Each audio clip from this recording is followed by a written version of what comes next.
আসসালামু আলাইকুম প্রিয় বাংলাদেশি ভাই বোনেরা, প্রবাসে এবং স্বদেশে এবং বাংলাদেশে যারা আছেন সকলকেই সশ্রদ্ধ সালাম এবং আদাব নমস্কার। আজকের ভিডিওটি বর্তমান যে সরকার এবং এই সরকার যে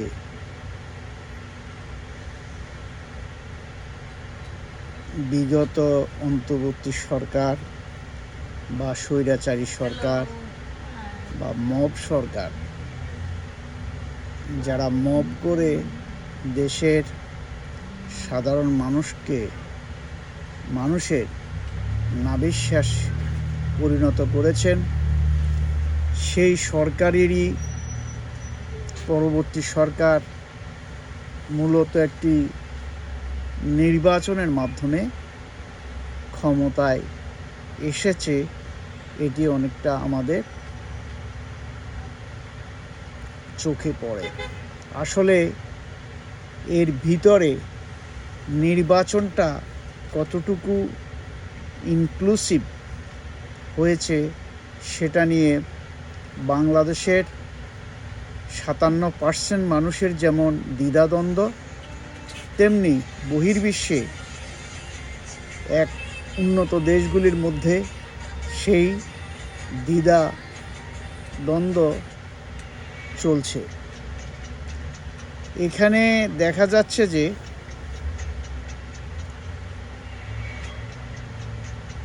ডক্টর ইউনূস যখন ক্ষমতায় ছিল সে পুরোটাই দেশকে একটি মব সন্ত্রাসে পরিণত করেছে জামাতের সহযোগিতায়, এবং কিছু অংশ বিএনপিরও ছিল, যে কারণে বিএনপি বিভিন্ন হাটে মাঠে ঘাটে বিভিন্ন জায়গায় টোলে বিভিন্ন রকম চাঁদাবাজি করেছে।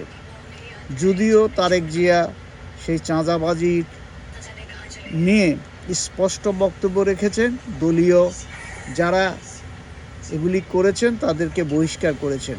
কিন্তু বহিষ্কারের পরে আজকে যখন ক্ষমতায় এসছেন, ক্ষমতায় আসার পরে যারা সেই চাঁদাবাজি করেছেন তাদেরকে আইনের আওতায় আনা এই সরকারেরই দায়িত্ব। যেহেতু যিনি সরকার প্রধান, তিনি প্রত্যক্ষভাবে জানেন যে তার লোকেরাও এই চাঁদাবাজিতে জড়িত ছিল এবং জামাত চাঁদাবাজি সহ এবং বিভিন্ন ব্যাংক, বিভিন্ন কর্পোরেশন দখল করেছে। সে সকল কর্পোরেশনগুলি এখনও যাদের মালিকানায় ছিল তাদের হাতে ফেরত দেওয়া হয়নি, যে কারণে আজকে দেশের অর্থনীতি সংকটাপন্ন। এক, দ্বিতীয়ত অন্তর্বর্তী সরকার এবং জামাত যেই সংঘবদ্ধ দলটি আওয়ামী লীগকে নিষিদ্ধ করেছে, সেটি এই সরকার এসে সেই ধারাবাহিকতা রক্ষা করে আওয়ামী লীগকে প্রথম নির্বাচন করতে দেয়নি। এখন সেই দলটির রাজনৈতিক কার্যক্রম নিষিদ্ধ আইনে পরিণত করেছে। এটি আমাদের সাধারণ বিবেচনায় দেখা যাচ্ছে যে এটি বিএনপির জন্য একটি বিরাট বিপর্যয় নেমে আসবে। ডক্টর ইউনূস যে কারণে অনেকটা জনবিচ্ছিন্ন হয়ে গেছেন, এই আওয়ামী লীগের রাজনীতি, আওয়ামী লীগের স্বৈরশাসনের কে শেখ হাসিনার রাজনীতির সাথে একত্র করে, শেখ মুজিবের সাথে একত্র করে আওয়ামী লীগের রাজনীতি নিষিদ্ধকরণের মাধ্যমে তিনি লেজে গোবরে পেঁচিয়ে যেটা দিয়েছেন, সেই লেজে গোবরে এখন বিএনপি মাথায় ক্রিম হিসাবে ব্যবহার করছে। বিএনপির আজকের এই যে রাজনীতি, সে রাজনীতি বিএনপিকে চিন্তা করতে হবে যে তাদের ক্ষমতায় আসার পেছনে যে কলকাঠি, যে কৌশল, যে ভোট, সেগুলি কিভাবে কী কারণে হয়েছে। বিএনপিকে জামাত যেভাবে সাজেশন দিয়ে এবং ডিপ স্টেটের আমেরিকার ডিপ স্টেটের যে সমস্ত কাজকর্ম বিএনপি এখন ধারাবাহিকভাবে রক্ষা করছেন, তাতে বিএনপির ভবিষ্যৎ খুবই অন্ধকার। ক্ষমতায় কতদিন টিকবেন, এটা আমার আজকে মনে প্রশ্ন জাগছে।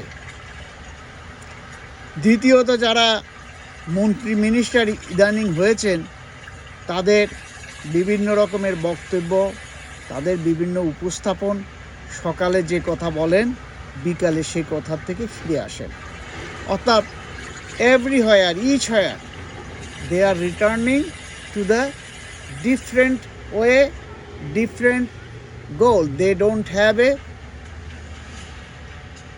right direction, right goal, and I think is they will be destroy the country, destroy their political party, and by this way Jamaat will establish, fundamentalist will establish. That is the way of BNP's right now's politics. আমরা চাই BNP যেভাবে হোক গণতান্ত্রিকভাবে মানুষ তাদেরকে vote দিয়েছে, 5 বছর রাষ্ট্র পরিচালনা করুক। সেই 5 বছর রাষ্ট্র পরিচালনা করার জন্য বিচার বিভাগ তার নিজস্ব গতিতে চলবে, দুর্নীতি দমন কমিশন নিজস্ব গতিতে চলবে, দেশের সংবাদ মাধ্যম, সোশ্যাল মিডিয়া তাদের নিজস্ব গতিতে চলবে। সেখানে বিদেশিদের প্রেসক্রিপশানে চলবে, জামাত ইসলামের প্রেসক্রিপশানে চলবে।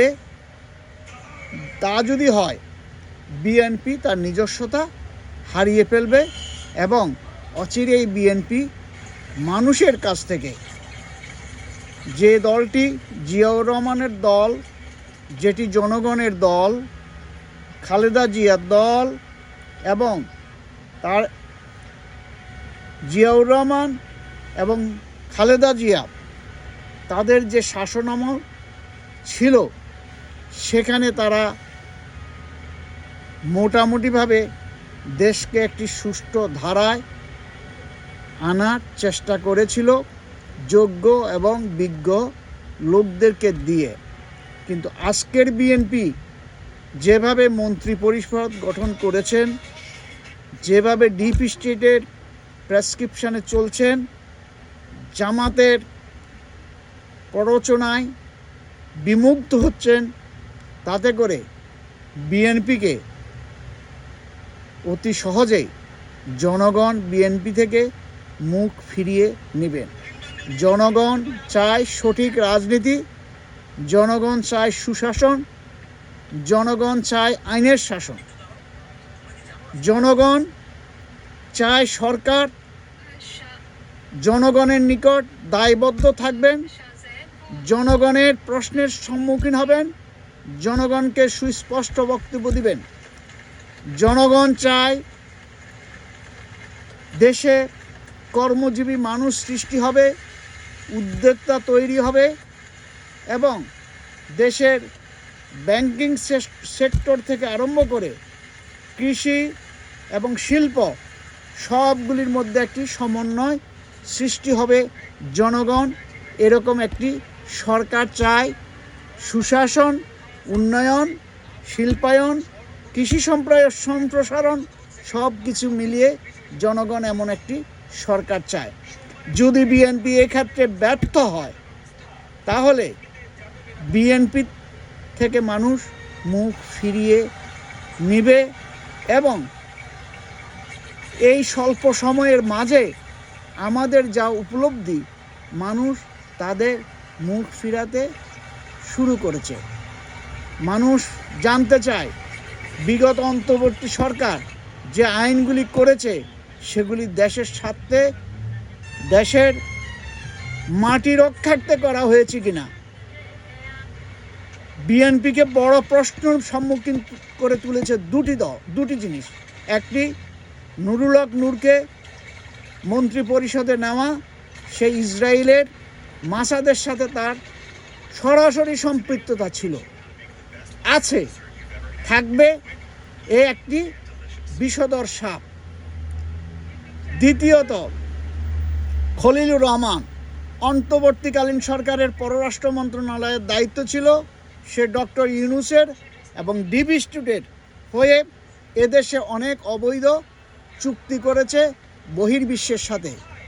সে সকল কারণে তাকে আবার ওই জায়গায় ফেরত আনা এবং তারও এই জায়গায় ফেরত আসা কনফ্লিক্ট অফ ইন্টারেস্ট। সুতরাং বিএনপিকে নতুনভাবে চিন্তাভাবনা না করলে আগামী দিনে বিএনপি তার এই সরকার দ্রুত পতন ঘটবে, এটা বিএনপিকে মনে রাখতে হবে। এখনও মাত্র শুরু, দেখে শুনে পথ চলতে হবে এবং মনিটরিং করতে হবে সরকারি দলে যারা আছেন, সচিব থেকে আরম্ভ করে সকলকে দলীয়করণ করা চলবে না। সেখানে সৎ নিষ্ঠাবান সচিব নিয়োগ করতে হবে। তার রাজনৈতিক অতীত যাই থাকুক না কেন, তিনি সৎ কিনা, অনেস্ট কিনা, যোগ্য কিনা, দেশের প্রতি ভালোবাসা আছে কিনা, মানুষের প্রতি ভালোবাসা আছে কিনা, এটা দেখেই সচিবদেরকে, কর্মচারীদেরকে, রাষ্ট্রীয় বিভিন্ন প্রশাসনে যাদেরকে বিএনপি এখন ক্ষমতায়ন করছে তাদের ক্রেডিবিলিটি আছে কিনা সেটা দেখে শুনে দেশ পরিচালনা করতে হবে। ধন্যবাদ সবাইকে। ইনশাআল্লাহ দেখা হবে প্রতি সপ্তাহে। আসসালামু আলাইকুম।